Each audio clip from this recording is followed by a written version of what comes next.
कि वक्फ जो है एक मुसलमानों की एक संस्था है, एक इदारा है।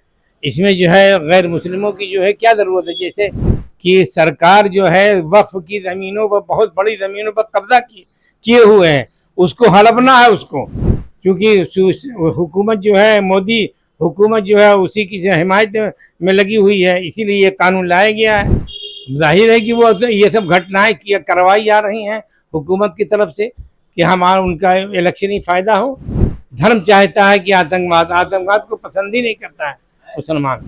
नरेंद्र मोदी को आप बेहतर प्रधानमंत्री नहीं मानते? नहीं नहीं, इसलिए कि वो जो है मुसलमानों के खिलाफ हमेशा नए नए प्रोग्राम, नए नए जो है। नमस्कार, मेरा नाम है आदर्श और मेरे साथ मौजूद हैं देश के अल्पसंख्यक यानी कि मुस्लिम समाज के लोग।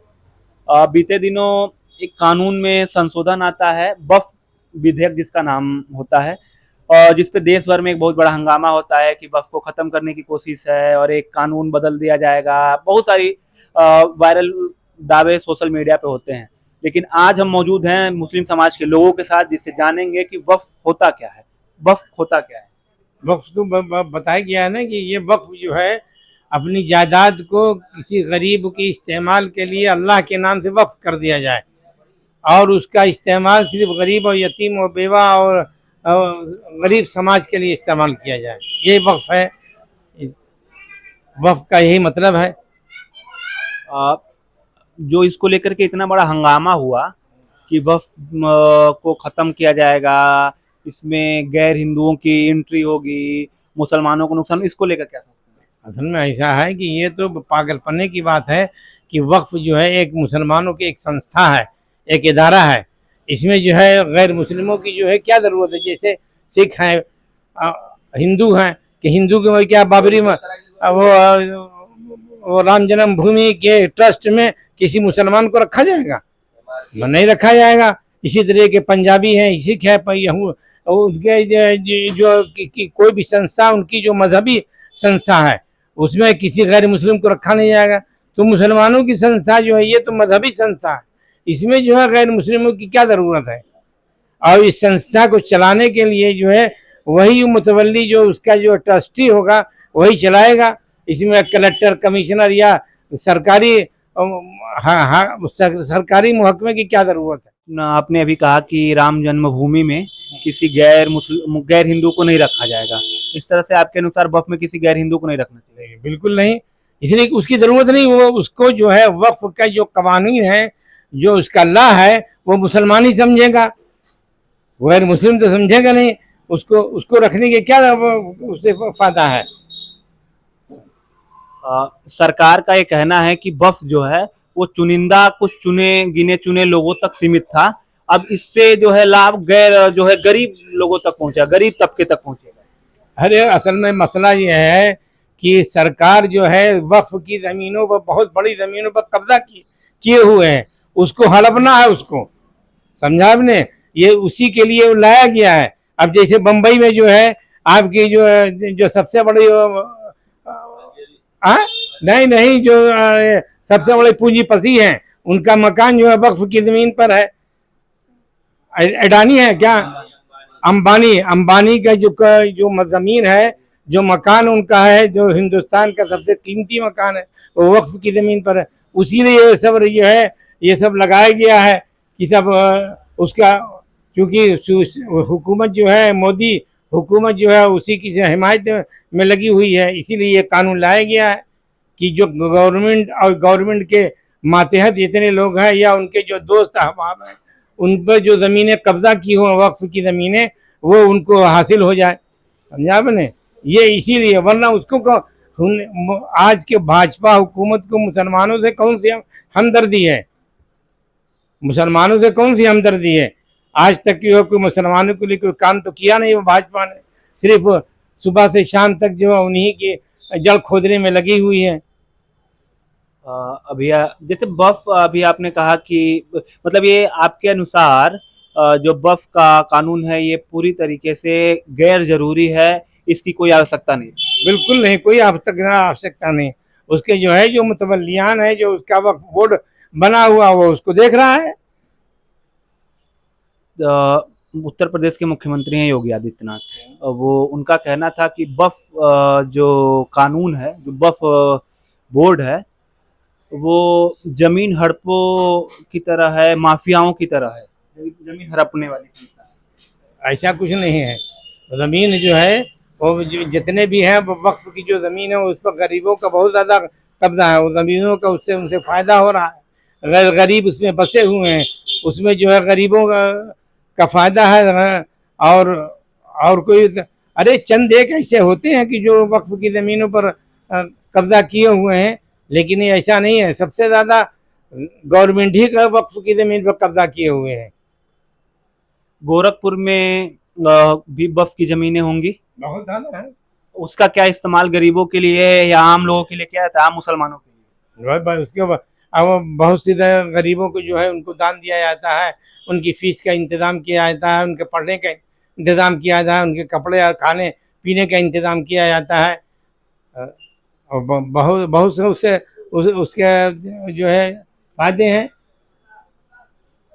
अच्छा, अभी आज के बीते कुछ दिनों पहले कश्मीर के पहलगांव में एक आतंकवादी हमला हुआ, जिसमें 26 लोगों के लगभग मारे जाने की खबर सामने आई। उसको लेकर के क्या कहना है? वो बहुत गलत हुआ। और जो भी इसे पूरे हिंदुस्तान की आवाम जो है उसकी मुखालिफत में है। कोई सबका बयान भी उसके खिलाफ आया है। ऐसी बात नहीं है कि कोई जो है उसकी हिमायत कर रहा है। सब जो है वो उसकी मुखालिफत में बयान दे रहे हैं। हाँ जीजा, इस तरह की घटनाओं से क्या देश की एकता और शांति पे कोई असर पड़ता है? जाहिर है कि वो ये सब घटनाएं करवाई जा रही हैं हुकूमत की तरफ से कि हमारा उनका इलेक्शनी फ़ायदा हो। क्या आप मानते हैं कि आतंकवाद का कोई धर्म होता है? नहीं, कुछ नहीं, कोई नहीं। आतंकवाद किसी किस्म का कोई धर्म नहीं होता। और हमेशा ये कहा गया है हर तरफ से जो है जितने भी संस्थाएं हमारी हैं, मुसलमानों की जितनी भी संस्थाएं हैं, सब इसकी मुखालफत करती हैं आतंकवादी की। आतंकवादी न मुसलमान चाहता है, न इस्लाम धर्म चाहता है कि आतंकवाद को पसंद ही नहीं करता है मुसलमान।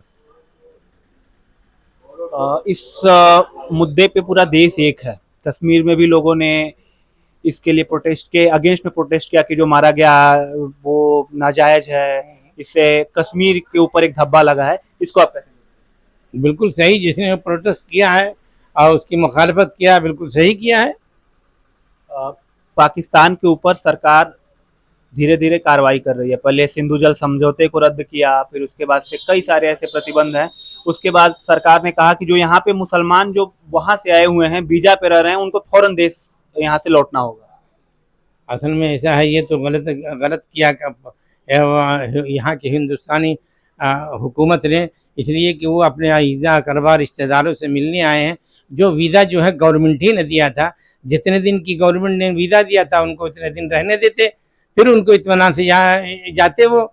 ये और उसको परेशानी में डाल दिया गया है। हालांकि ऐसा नहीं है कि वो यहाँ रहने आए थे, यहाँ कब्ज़ा करने आए थे। वो तो अपने रिश्तेदार से शादी ब्याह में मिलने के लिए आए थे। बहुत सारे ऐसे लोग हैं जो पाकिस्तान के महिलाएं पाकिस्तान की हैं और पाकिस्तान में ही रहती हैं, बल्कि इंडिया में उनको भारत के कानून के अनुसार उनके बच्चों को जो सरकारी लाभ दिया जाता है। अब तो जाहिर है कि यहाँ पर पैदा हुआ है तो सरकारी लाभ यहाँ से उनको मिलना चाहिए। जाहिर है कि भाई यहाँ पैदा हुआ, यहाँ की नेशनलिटी उसको है, तो यहाँ की नेशनलिटी जब उसकी है तो उसको यहाँ का फ़ायदा मिलना चाहिए। हमने सोशल मीडिया प्लेटफॉर्म एक्स पर, यानी पुराने भाषा में हमारे जाने तो ट्विटर पे, अब खंगाला तो कुछ पाकिस्तान के लोगों का कहना है कि भारत में मुसलमानों की स्थिति बहुत खराब है, उनके ऊपर जातियां होती हैं, उन्हें परेशान किया जाता है धार्मिक तौर पे। नहीं, ऐसा कुछ नहीं है। यहाँ मुसलमान बहुत चैन से सुकून से है, किसी किस्म की कोई दिक्कत मुसलमानों को नहीं है। यहाँ जो भी परेशानी है वो सब सियासी लोगों की वजह से है, सियासी लोगों का अपना उल्लू सीधा करने के लिए। वरना मुसलमान यहाँ बिल्कुल निडर और बेखौफ यहाँ रह रहा है, किसी किस्म की कोई दिक्कत मुसलमानों को नहीं।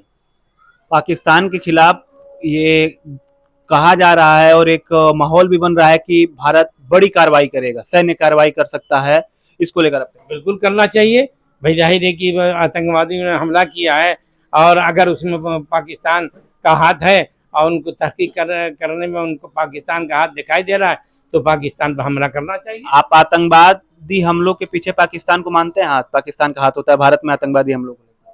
अब जाहिर है कि तो तहकीक की तो जरूरत है ना, तहकीक कीजिए, अगर तहकीक में सही निकला तो उसको हमला कीजिए। यहाँ का कोई मुसलमान जो है उसके मुखालिफत नहीं करेगा। वही जाहिर है कि एक मुजरिम है, जुर्म करता है तो जुर्म की सजा मिलना चाहिए कि नहीं उसको, बिल्कुल जुर्म की सजा मिलना चाहिए, लेकिन उसकी तहकीक की जरूरत है, सही ढंग से उसकी तहकीक ईमानदारी किया जाए। आपने इंदिरा गांधी को भी प्रधानमंत्री के तौर पर देखा होगा, नरसिम्हा राव को भी देखा होगा, अटल बिहारी वाजपेयी को भी देखा होगा, नरेंद्र मोदी को भी देख रहे हैं, मनमोहन सिंह को भी देखा होगा। बेहतर प्रधानमंत्री कौन देखा? मनमोहन सिंह। मनमोहन सिंह से बेहतर कोई प्रधानमंत्री नहीं। किन मापदंडों में वो बेहतर थे? मुल्क के चलाने में भाई हम प्रधानमंत्री का काम यह है कि सही ढंग से मुल्क को चलाया जाए, मुल्क को चलाया जाए, हर लाइन में हर चीज में मुसलमान से वो प्रधानमंत्री सही ढंग से काम करे, यही उसकी कामयाबी है। जब आज काफी लोग ये बोलते हैं कि 2008 में जब आतंकवादी हमला हुआ था होटल ताज पे मुंबई में, 26/11 कहते हैं जिसे, तो उस समय कांग्रेस ने कोई कार्रवाई नहीं की थी पाकिस्तान के ऊपर, और उसके एवज में कहा जाता है कि भारत में चाहे पुलवामा हुआ चाहे उरी हुआ, उसके बाद एयर स्ट्राइक और सर्जिकल स्ट्राइक हुए थे। तो इस मामलों में देखें तो मनमोहन सिंह और नरेंद्र मोदी में बेहतर कौन है? हर एतबार से मनमोहन सिंह बेहतर है। नरेंद्र मोदी को आप बेहतर प्रधानमंत्री नहीं मानते? नहीं, इसलिए कि वो जो है मुसलमानों के खिलाफ हमेशा नए नए प्रोग्राम, नए नए जो है उनके खिलाफ जो है सब प्रोग्राम बनाते रहते हैं, और उनके जितने भी वज़राए आला हैं जहाँ जहाँ भी हैं सब मुसलमान को परेशान कर रहे हैं, इसलिए मैं उनको बेहतर नहीं समझता हूँ। इंदिरा गांधी को लेकर क्या विचार है आपका? इंदिरा गांधी भी अच्छी है, वज़ीर आज़म थी इंदिरा गांधी और अटल बिहारी वाजपेयी में बेहतर कौन था? अटल बिहारी